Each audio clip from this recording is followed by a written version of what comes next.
Power Girl, issue 7, Leah Williams with Margaret Savage on the art. Take it away, Matt.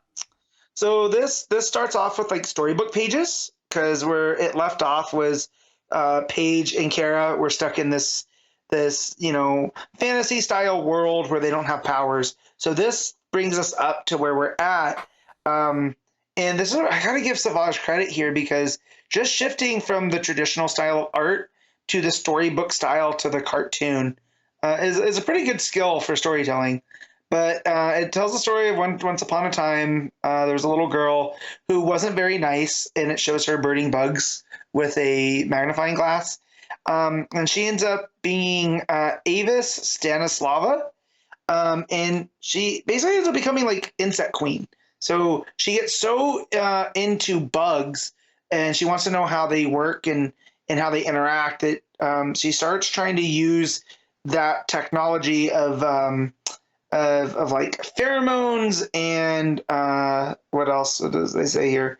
Their own chemical potions inspired by ants and wasps in order to commit crimes, which leads her up against Superman. So we get this real cool like silhouette of Superman.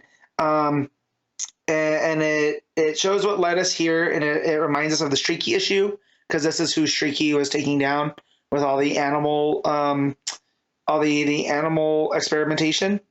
It shows her leaving the planet in a ship and coming across this realm, being pulled through a portal, where she comes across the Queen Adoris, who is what's known as a fractal witch.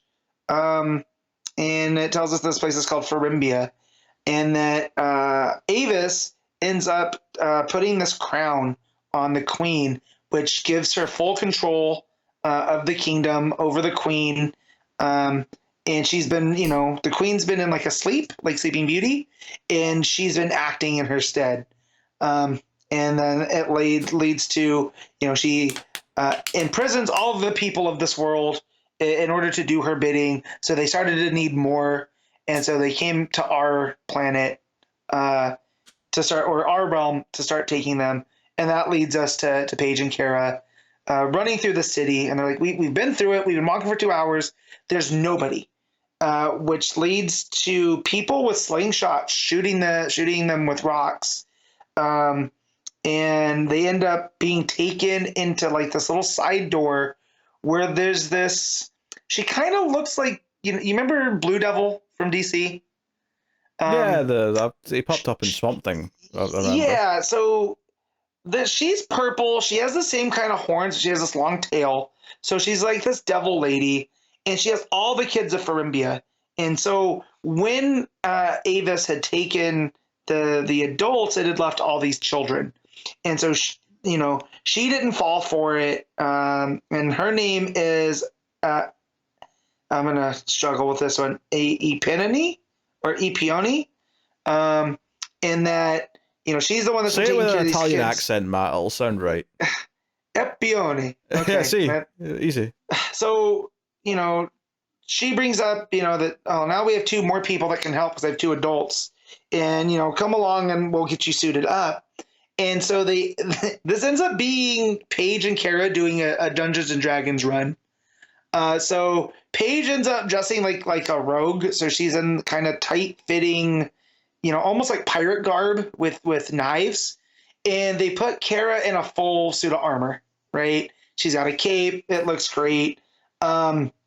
So they end up making friends with some of the kids. There's a stuff called Pelk that comes from these creatures called Mudrin, which nothing makes sense because these are avian creatures. They look like big, like feathered hippopotamus with these wings.